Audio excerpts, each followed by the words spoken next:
everybody, welcome to this video. Today we will be talking about self-joins. The way a self-join works is you take a table and you are essentially joining it with itself. And that's what kind of makes self-joins confusing, and a lot of people can't find practical purposes for them. I'm going to be giving you... I dropped my marker and I just got white marker. Self-joins are complicated and a lot of people can't find practical purposes for them. In this video I'll be giving you at least one good reason for them, so hopefully this video is helpful. So when you have a self-join, think of basically duplicating the table you have and making an exact copy and then joining those two tables together. That's a good way you can think about it. So for this example, I'm going to be using a user account system on a website. And you know how some websites have like a referral option? Basically, if you refer somebody, you get like 20% of their money or their points, or 10% of their money, so forth. That's like referral marketing. And when you do that, you are assigned a person who referred you, right? And it can become a chain, like this person referred this person, referred this person, referred this person. So within a user table, you might have a user ID, and then on top of that, you're going to have, email, first name, last name, and the person who referred you. I am putting the person who referred you within a column known as referred by, and this is actually a foreign key to the same table. So within here you are going to have numbers such as 12, which is going to point back to the user ID of 12. So for example, the user ID 11 might be a person who was referred by the user with the user ID of 12. Now the only way that you can make this really work for a join is if you use a self-join. Basically what we want to do is we want to replace referred by with the ID.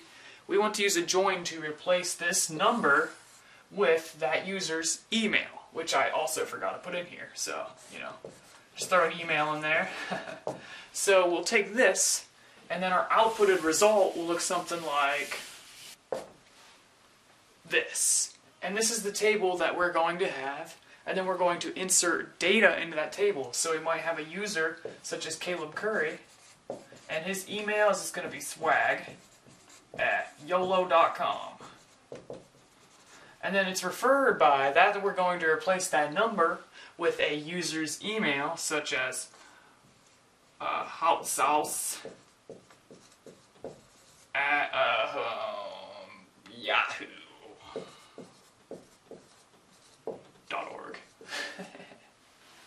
So that's just an example of what we can do with this self-join. Now in order for this to work, we have to tell the database that we're going to be using the same table in basically two different tables. And that can kind of be confusing. And in order for that to work, you have to use what's known as an alias. I talked about those in the last video, so be sure to check those on out. So to begin, we just kind of think of a name of what we could call each table. We could have the first table, which would also be the user table, and then the second table, which would be another copy of the user table. Now we're not actually copying the data. This is just for illustration point. It's going to use that same table to withdraw the data from. And we could say this one is V1 and V2, for example. Those are our aliases. And in order to define those, we put as after our data, after our table, and put V1. So we could say user as V1 and then join user as V2. This is something kind of like what you would do. So now we have a user as V1 and then we're joining user as V2. And it kind of gets the idea that, oh, this person wants to use the same table for this situation. Let's try to figure this out. Let's begin. We are going to put this within a select statement. And I'm going to give you some specific syntax just so this can kind of make sense. So we have a select statement. Then right after the select statement, we always put the columns we want to take our data from. Now, this can get kind of confusing though, because we have basically two different tables that we're going to be taking data from. So we have to think which table we want to take which columns from. The way we had it set up before is we have this table and this table. This was V1 and this was V2. Well, let's kind of, in our imaginary brains, which we don't have, we're going to say this table is for the user and this table is for the referrals. So we're going to take from this table, we'll take the user ID maybe, or the first name, the last name, and the email. And then from this table, we are going to take the email of the person who referred you. So we'll take the referred by person's email. So the way this will work is we're going to have the user ID such as 7 and Caleb Curry, and then their email, and then it'll have an ID of 7 or 8 for the referred by, and then that's going to go to the second table to get that person's email. You got to keep this in mind, and you have to figure out what you're going to name your tables before you start to select, because now that we are going to say the columns, we have to qualify those columns by putting a dot before them and saying what table they're from. And we can just use the alias name that we've had or made up. So we could say select V1 period or dot, and we could say first name, comma, and then we could say V1 dot last name, comma, V1 dot email, comma. Finally, we're going to take V2 and we're going to take that person's email, or you can do their first name or last name, whatever you want to put in that referred by thing. If you wanted to say their first name, you can say V2 dot first name. If you want it to be their last name, it can be V2 dot last name. Or if you want a combination of both, you can use a concatenation function or something. So we're just going to use the email. So we're going to take the V2 dot email. Now that we know what columns and what tables that we want to take the data from, we actually have to put the from statement still and say something like from, and then put the table we are taking this data from. This is where we are going to define our alias. So we could say from user as V1. That is going to basically tell the database that the user table is known as V1. Now we can do a join. Join, this is going to default to an inner join if you just use join like that. We could say join user as V2. That is going to basically tell them that user is also going to be known as V2, but it's going to be considered a different table in this situation. Then you're going to do the on, which is going to say where we are going to join these things. Now this is where it can get really confusing because there's so many possibilities that you can put right here. For this situation, we are going to take V1 and we're going to take the referred by column, and that is going to be the same as V2 user ID column. So if you can think about this, imagine literally two tables with the same exact data. Here's V1, here's V2. And we have a user ID, and then within here we also have a referred to by, or referred by, I guess. That's going to reference the user ID of the V2 table. So that means we need to basically make this connection and say that if there is a 6 over here in the referred by table, it needs to be the same as the user ID over here that has 6. If you need more practical data to understand this, imagine we have this guy over here, and his name's Samuel, and we have this guy over here, and his name is, yeah, that's his name, and I'll refer Samuel. That means is going to have the user ID of 6 within this user row of the user ID of, let's say, 12. So Samuel has the ID of 12, and he was referred by the person with the user ID of 6, which is and then this other table, which is also the same user table, it's going to refer to the person with the ID of 6, which is this guy. Hopefully that makes sense.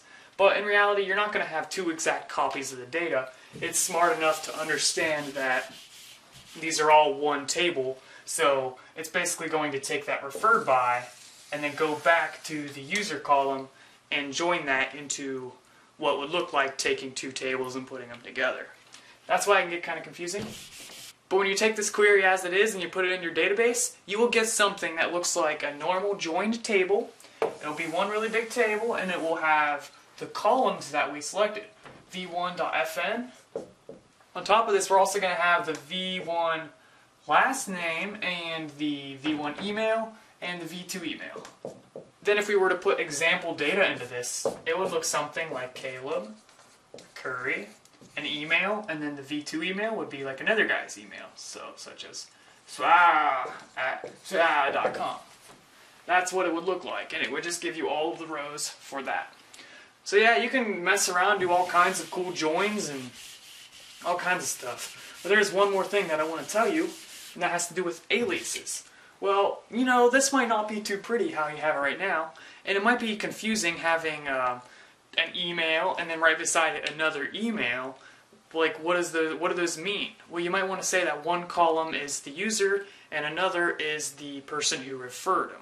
So you can use an alias for that too. So for that, you also use as, but instead of putting it in the from, you're just going to put it right after the column that you want to change. So you can put it here, here, here, and here. So if I wanted the table 2 email, or the person who referred, you could make it say like v2.email as referred by. And this you're going to want to put in quotes to say you want that string as the title for that column. And then when you get that new table, that join, instead of saying email, it's going to say referred by, and then it'll list the data. Yo, what's up my homies? This video, or this section of the video I guess, we'll just be discussing this in a little more depth by showing this real example that I explained on the board. So you can see I have a user table, and within my user table, you know, I got user ID, pass, email, first name, last name, and a referred by. This referred by is a foreign key referencing the user ID. It's kind of interesting how that works. So you can see here, this guy, llamaswag@yolo.com, was referred by to, which in this case would be himom@lololol.com, which he basically referred everybody. That's why he has a 0 here. And if you scroll down, we also have some people who are referred by 1. Basically, what we want to do is we want to replace this referred by with the person's email. And to do that, we can use a self-join. And who knows, there might be a way easier way to do this. So if there is, just be sure to let me know. Alright, so here's a query that would work to do that. So let me just refresh this. And here's what it's going to do. It's going to select the first name, last name, email of the person who was referred. And it's also going to take the email of the referral person, the person who referred the other person. The person within this referred by column. Okay, so you can see here we got the first name, last name, email. That's one thing, and then the referred by email. So how does this work? We can take the columns, and we also replaced the email of the referred by and put referred by. That's why it shows up right here, which is what we want. That's good. Then we say what table? We're going to take the user table and call it v1, which you can basically name it whatever, as long as you update right here, then it'll still work. That's just a name I made up. I couldn't think of something cool, but basically version 1, you know. This inner join is we're taking our other version of the table, and just so you know, this inner is optional, so you can take that away, and it's going to work exactly the same way. Then we're going to say how it's related. So basically, this referred by email, that needs to have an ID in that table that refers to a person. So the referred by is going to have an ID, and that needs to match a user ID. So within the first table, let's go back to the user table. This to, for example, that needs to reference an actual person. It needs to be actual data within that second version of the user table. And it's going to go to the second version of the user table, find that person with the ID of 2, and it's going to take that email and display it right here. So hopefully that makes sense, guys. And of course you can mess up this query. You can just mess around with it and put your own stuff in it to get your own results. And you can even change this statement right here to get even more crazy results. So yeah, guys, thanks for watching. Peace on Earth, and catch you in the next video, and subscribe. As well as v1.lastname and v... it's a 1, not an L, moron. for the aliases of the table, we're going to tell MySQL, oh, crap nuggets. I mean, it's not MySQL's database.